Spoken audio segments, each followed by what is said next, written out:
e abbiamo raccolto in questi 3 anni oltre 160 segnalazioni, 136 in particolare a Treviso e più di una trentina a Belluno.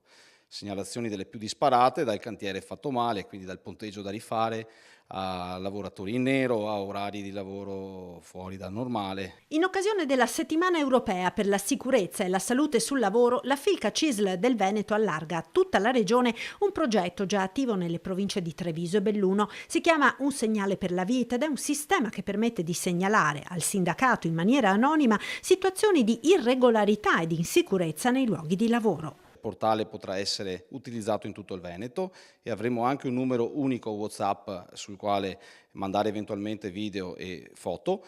Riteniamo che possa esserci una partecipazione attiva di tutti i cittadini, perché è sempre più crescente il fenomeno delle persone che vogliono segnalare i fenomeni di irregolarità, solo che non hanno lo spazio per farlo e noi cerchiamo di darglielo.